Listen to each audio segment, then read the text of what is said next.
questions 1 through 5. Any questions on 1 through 5? We're going to do it in an organized fashion. Alan? 4. Okay. Let's zoom in on number 4. Did you guys like how there was some work shown too? Spoiled rotten. On the 2008, it's just the answers.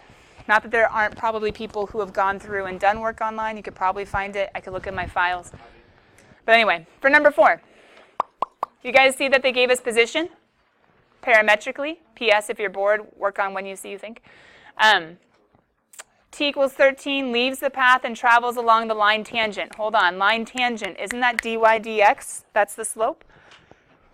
Okay, so dy dx, I need y prime over x prime. So derivative of y, derivative of x. And we're plugging in, t is 13. Now, wait a minute. Hold on. That's not, you guys know this is cotangent, right? And cotangent is tangent in the denominator. Good. No, that's okay. That's okay. P.S. On the when you see you thinks, do you think there's some parametric questions? Something to do with slope and derivatives? Hey. Okay, sorry. Any other questions 1 through 5? Yeah. 5. Okay. Someone else's turn. What'd you do for 5? Ooh, what kind of question is it? Yeah, okay. Who can talk it through? Katrina, go. Okay, so you're given f of 1 is 2, so that's your x sub naught and y sub naught. Good. And then you have the formula where it's, or you have your steps, which is 0.5. So because you start at 1, your next step is 1.5. Your next number is 1.5, which is also 4. And your formula says you take y sub naught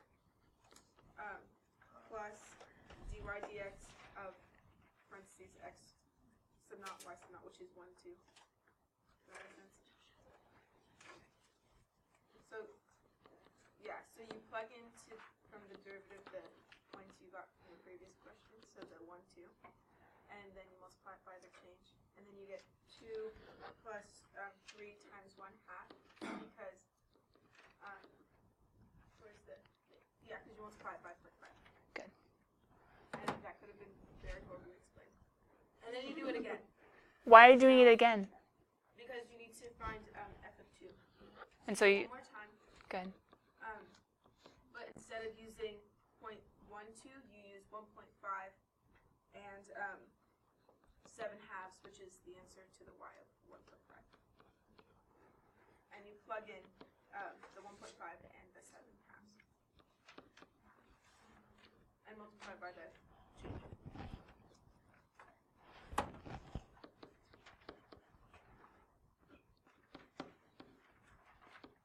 Now, hold on. Where is an error in what I'm writing?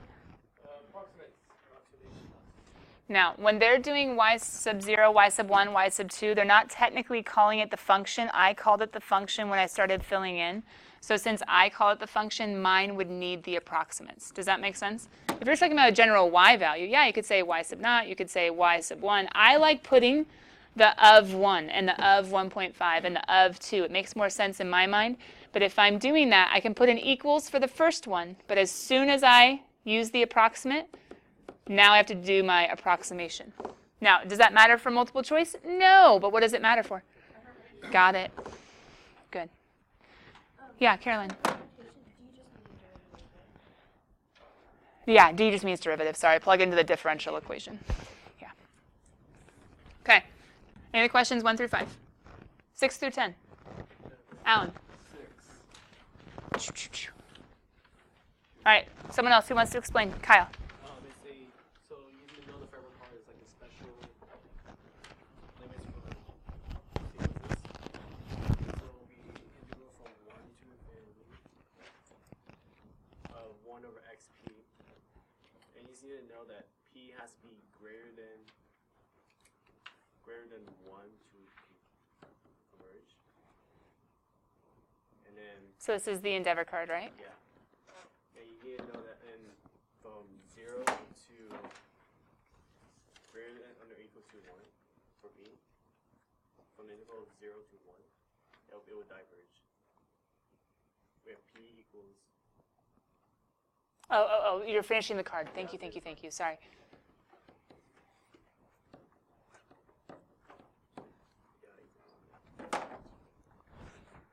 So then we got to check out the 2p, right? So if we just go ahead and plug that in.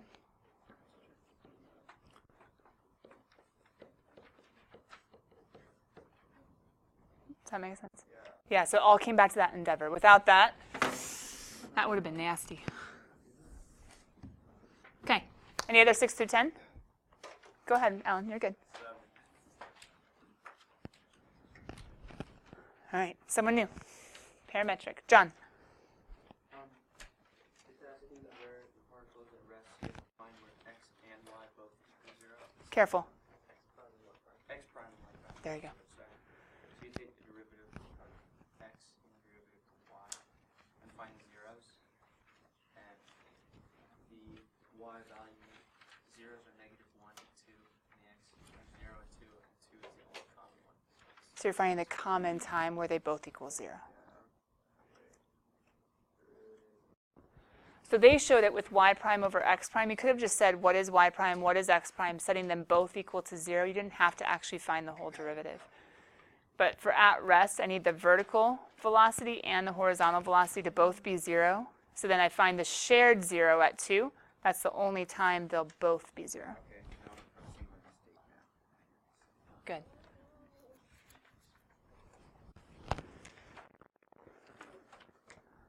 Okay, do you have another one? 10. Guys, be looking ahead to 11 through 15. See if you have anything there. Ooh, nice.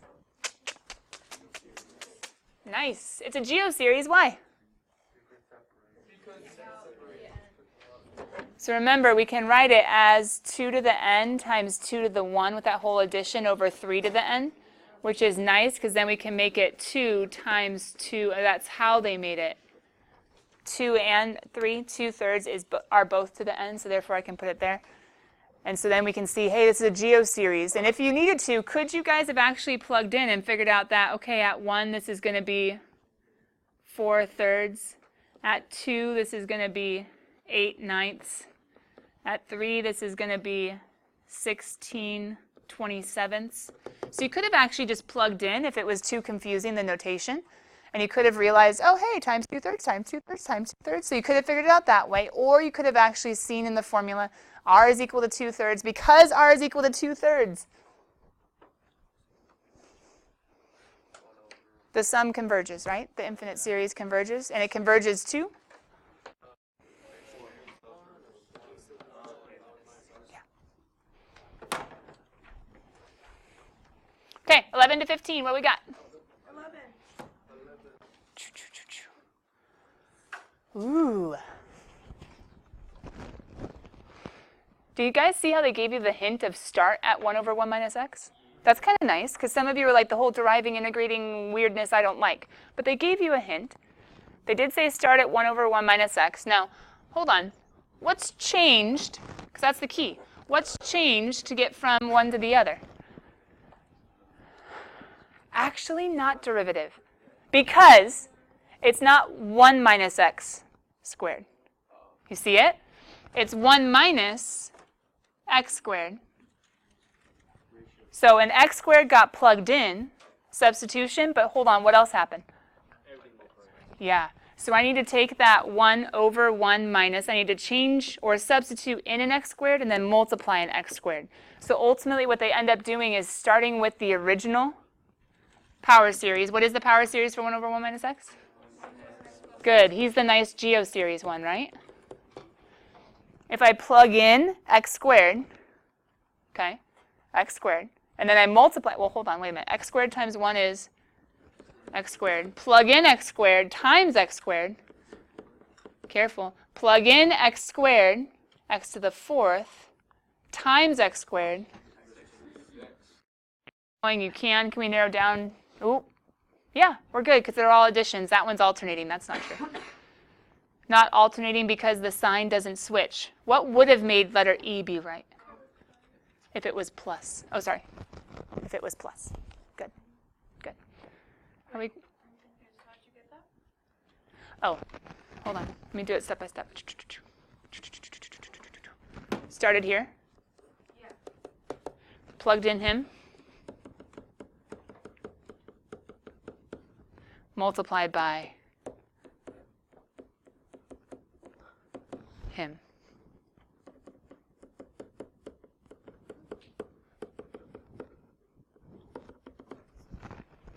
So I plugged in to the x,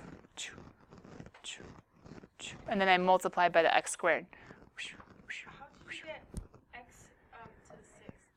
Because there's no cube term. If I plug x squared in here, cubed, a power to a power, you multiply. Right, and then you multiply it all by x squared. You multiply exponents, You add the exponents. You add the exponents. So remember, x to the a times x to the b, but x to the a. Yeah, does that make sense? Okay, any more 11 to 15? Yeah, Alan. Cool.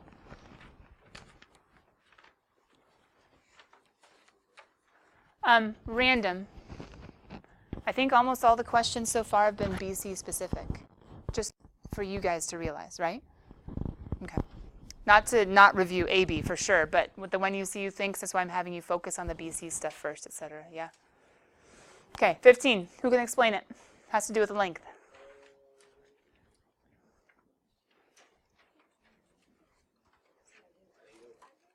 How'd you do it, Gabby?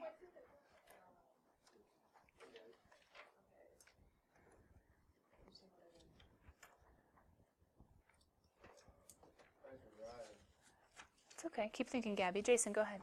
So they give you the formula for the length. Okay. And the formula is the integral of the square root of 1 plus dy dx squared. Isolate the 9x to the 4th. Because that's dy dx squared. And you can take the square root of both sides, so you get dy dx by itself. And then that's 3x squared. Then from there, you integrate the 3x squared. Separation, good. Technically, if you guys look at the AP scoring guidelines, they don't put integrals in. They separate and then they go straight back to anti-derive, but I think our integrals are fine. I know they're fine. Just if you guys are looking at like FRQ answer keys, they don't almost ever write the integral signs for whatever reason. But, sorry, keep going, Jason. Then y is equal to x cubed plus c. And then you plug in the point that they give you. Good. Your initial condition. Yeah, go ahead, Alan. You isolate the 9x to the 4th. Well, from the arc length formula, arc length says 1 plus f prime squared or dy dx squared, either way you think about it. So as you're matching up, since you have the 1 plus, you can kind of just assume. In the sense you're setting these two equal to each other and then breaking it down and saying, oh, hey, you know what, dy dx must be. And so then you can go ahead and solve. Yeah. Or I think the formula technically, don't we have f prime of x squared? Either way. However we write it, that one works out. Okay, any more 11 to 15? 16 to 20? 17. We can go back, we can go forwards. For right now, let's just go 17. Ooh, I like it. I like it a lot. Can I go with this one? Yes. Tangent line. Easy cheesy, right? Tangent line, y minus y1. I got y minus 8 equals, ooh, why am I going to do dy dx such that we have negative 3, 8 times x plus 3? What am I trying to remind you guys if this is parametric? I need to find the y prime over the x prime. Hold on, I don't want negative 3, 8. I want a t. Take the x. Take the y. I need a t to plug into y prime x prime. So come back and say, well, when x equals negative 3 and y equals 8, hopefully these two agree. And if they don't, then this is an impossible point, which I haven't seen them do before, in case you guys are curious, but just in case. T equals 2, double check. 4 minus 8, negative 4 plus 1, negative 3. Good. T equals 2.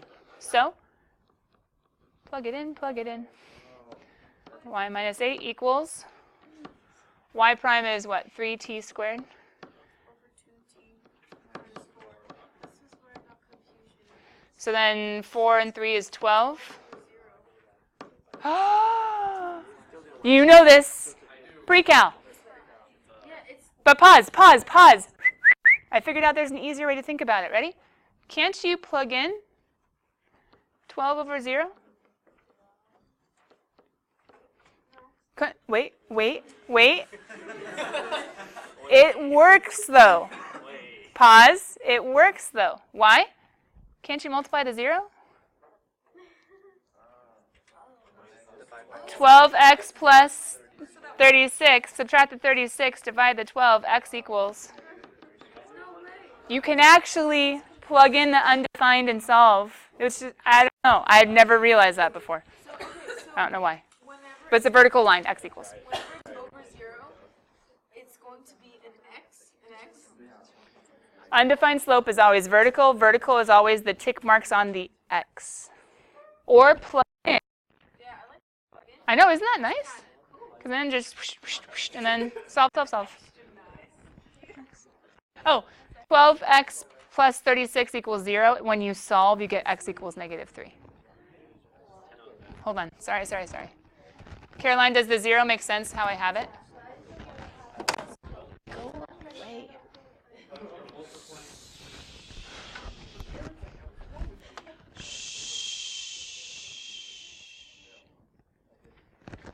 Caroline.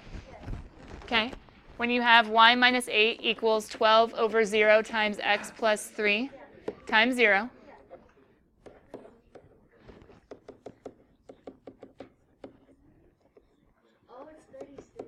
Because you, there you go. You got it. No, I mean, you get it now. It's okay. Little mistakes, they get us off. Bad math kills. Okay, any other ones? 16 to, yeah, John. 19 and 20.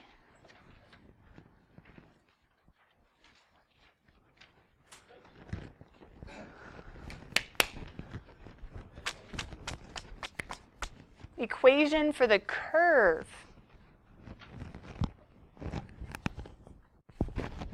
How on earth can they expect us to get a curve from what they gave us? Didn't they just give us a tangent line? They didn't give us a tangent line.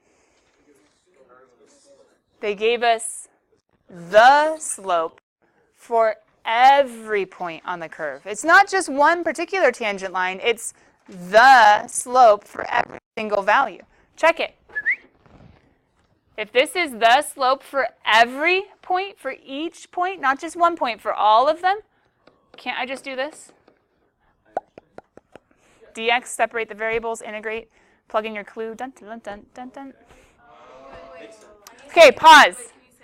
They didn't just give us one tangent line at one point or one slope at one point. They gave us all the slopes. This is dy dx.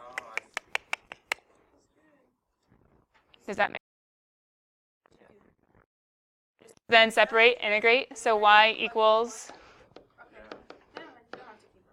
x squared plus 3x plus c. What numbers are we doing right now? 20. And then it's in 16 to 20. We'll go back to any. Yeah. Number 20. Ooh. All right. We see some factorials, right? Now, I don't want to just go straight to the answer because maybe some of you guys like whatever. You want to think through the process, right? Okay. So the process.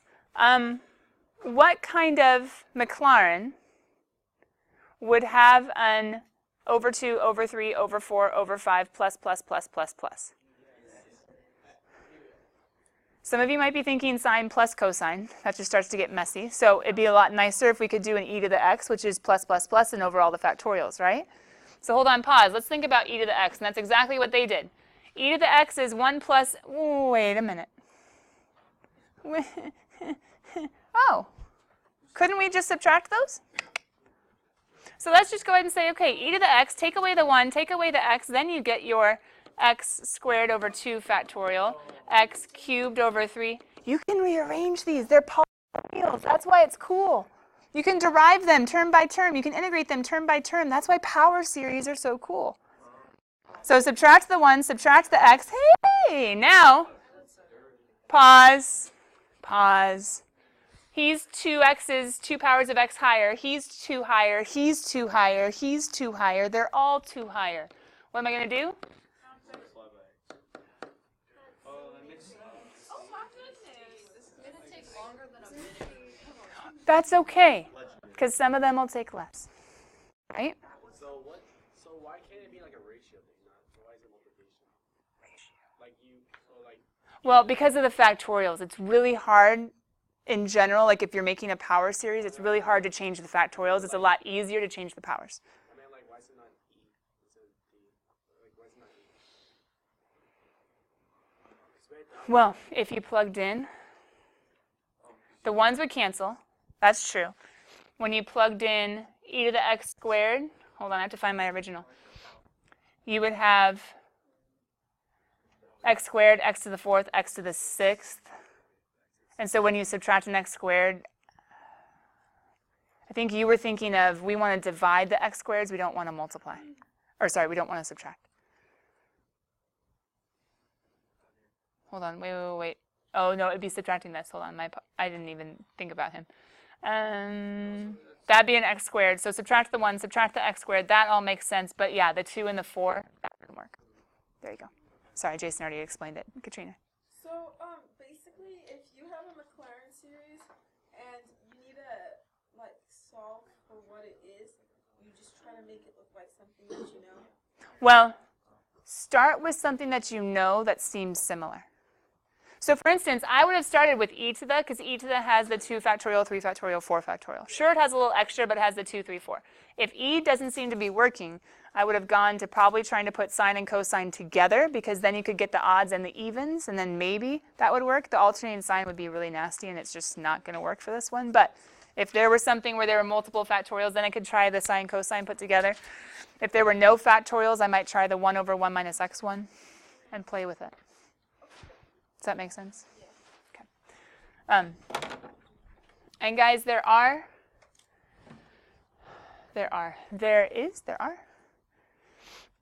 more resources online if you want to play with. I think it's called manipulating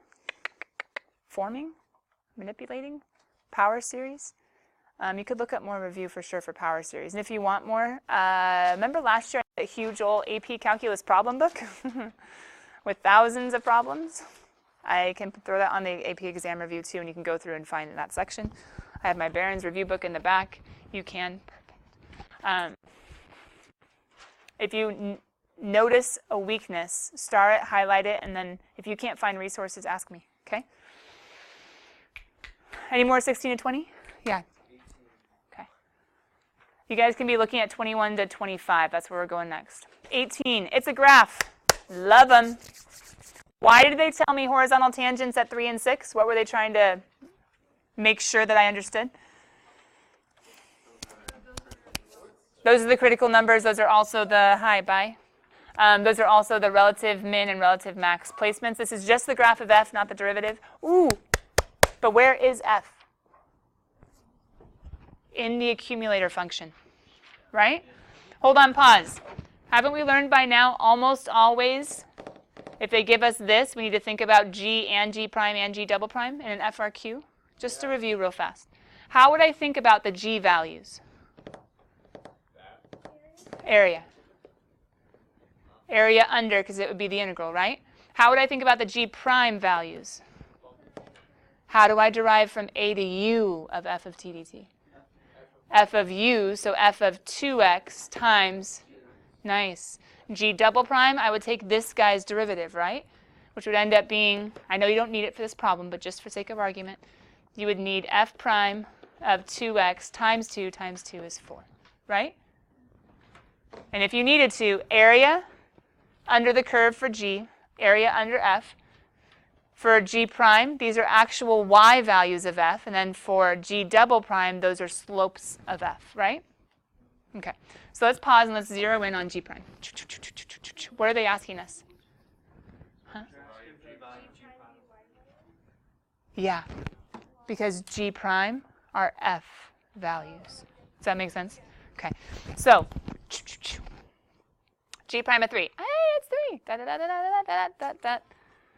Wait a minute. I'm plugging in 3. Ooh, so who is g prime of 3?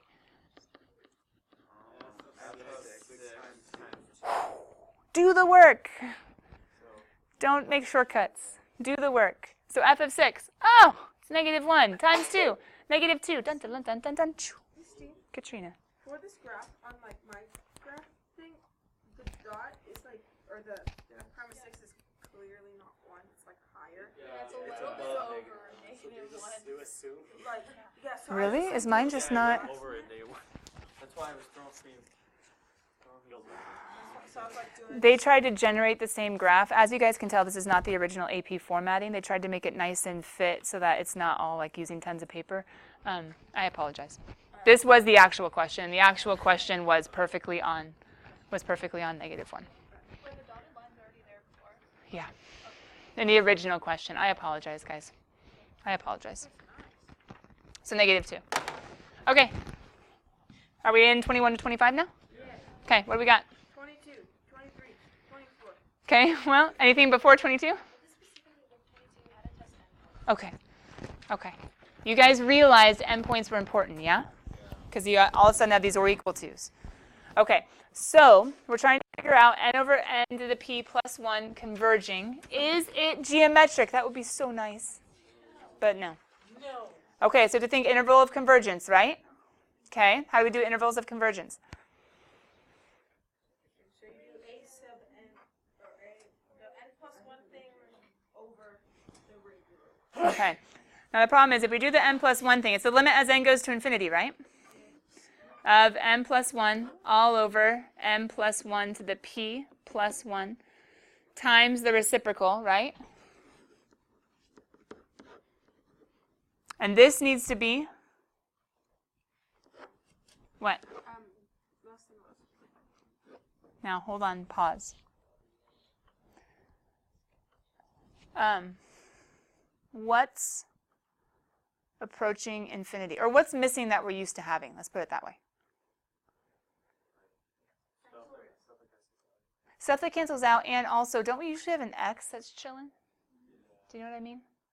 The x is usually chilling, and so we go ahead and do our limits with the n's, and then we can go ahead and just see the x's, see what's left, and it's usually x is less than. We don't have x is less than. What's missing? P. I mean, n is approaching infinity, so n we're dealing with. N is a variable, but p is the extra variable. What's the struggle when you go to think about, when you go to think about how to take this limit?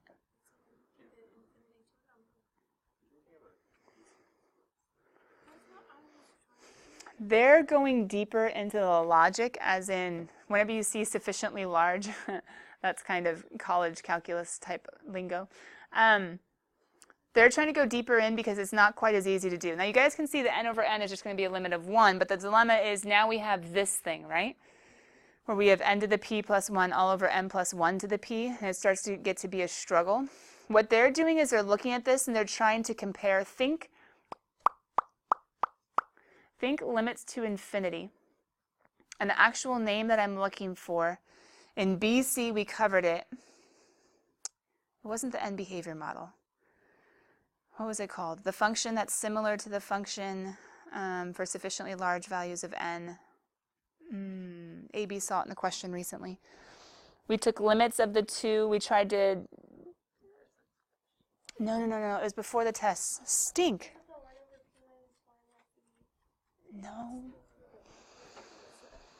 Does anybody have their book? Yes. It was when we were talking about the comparisons of the functions and we were showing about how you can multiply by 1 over the highest power. There's a name for, what chapter was that? 5. Efficiency is where we were talking about it. When did efficiency happen? Chapter 8? Logistic. Accumulation, areas, volumes, lengths.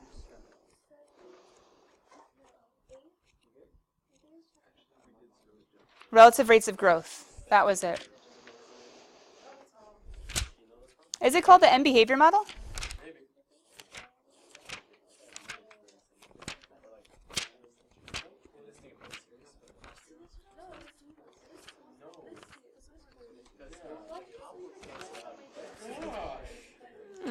I'm sorry, guys. I can't remember the actual name. I think it was M behavior model. Okay, let's just call it the M behavior model because it works. End behavior. The ends, limits to infinity, right?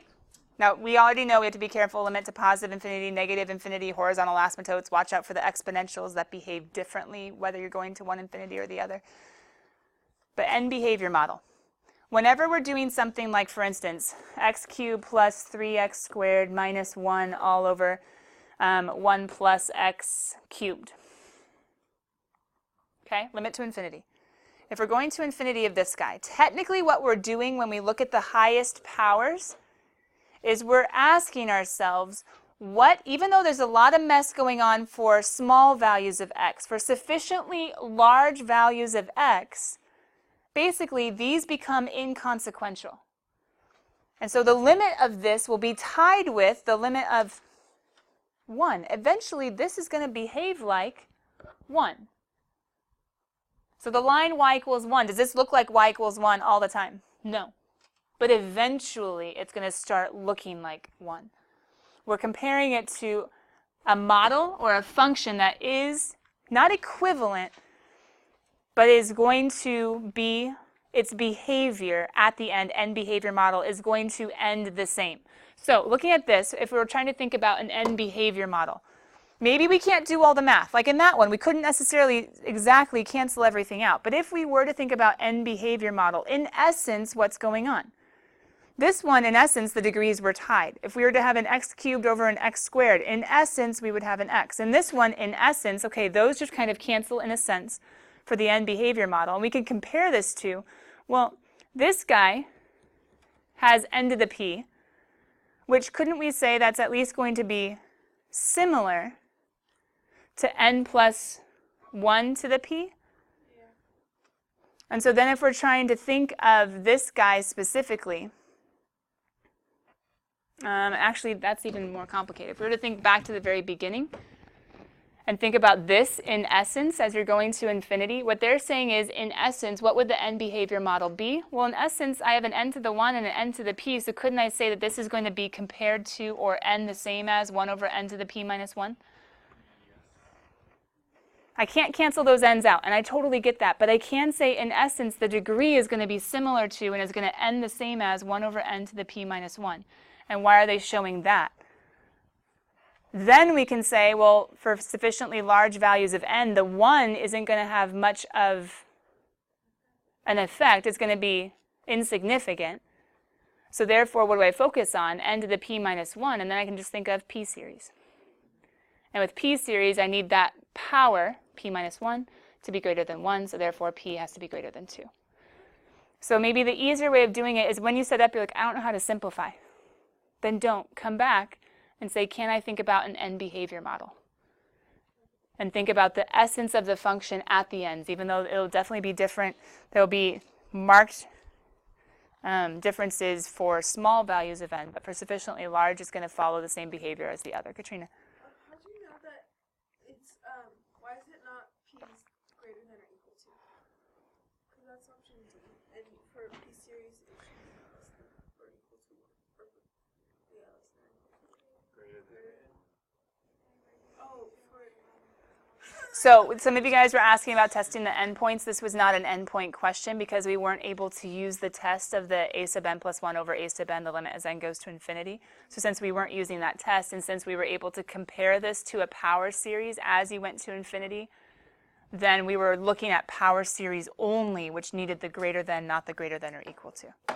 So in other problems, we would, if that test had worked and if we had known how to simplify, then we would have gone to testing the endpoints. But since it's p series, there's no need. We know it's greater than and not or equal to. I think it's called the end behavior model. I apologize for not having that off the top of my head. I think that's right. Questions? I know we had more. 23, 24. Did you guys just keep going? Was that right? Do you have a question on 21, Alan? Okay. Okay. 23! Integration by parts. Hold on, we were on 23? Okay, integration by parts. They're showing it with the tabular method, the tic-tac-toe. How would we show it? Well, lucky 7. Why am I going to put the sine of x over here? Sine of 6x, I should say. It's going to keep looping around, right? What do I want this guy to do? Get out of there, right? I want to get rid of that x, and he derives to be 1. Then I want to integrate back. Remember, sine of u is going to be, I need 1 over the coefficient. Cosine of 6x. Ooh, but derivative of cosine is a negative. Got it. What if you did it the other way? Would that be impossible? Because I did it Yeah. the other way. Because if you take x and integrate, you'll get x squared over 2. You're making it worse. So remember, hold on. Hold on, lucky 7. What do we make the u? The ate. Is there a log to make? No. But derivatives of logs make them simpler, right? Inverse trig. Derivatives of inverse trig. The trig is suddenly gone, and I just have a fraction. Makes it simpler. A, algebraic. Wait, is that for you? Get that polynomial. Oh, but it's inverse trig. This is regular trig. Yeah. Inverse trig's derivative gets rid of the trig. Normal trig derivatives, still trig. Does that make sense? Which is why we would have gone to A, algebraic, because a polynomial will eventually go down to a constant. Your goal is for the du to make things easier. Because remember, when you integrate, you need the v and the du. So if the v is still complicated, well, hopefully at least this is simpler so that we can at least deal with it that way. Yeah. Number 24. Ooh, another series. Do you guys see what I mean by here's one question and they have 3 different ones for you to test? You have to be able to go fast and to know what you're doing. So what do you see? I see a power series, yeah? So n to the 1/3, quickly I can say divergent. What am I looking for? Diverge. Careful, who knows what they would say? That's all right. More questions tomorrow? Pause. What can you do tonight? Go forward in the multiple choice and see if they're, like, narrow down your questions, see if you can answer any yourselves. But the when you see, you think, or optional practice exam, print out and start working on. Sound good? Okay.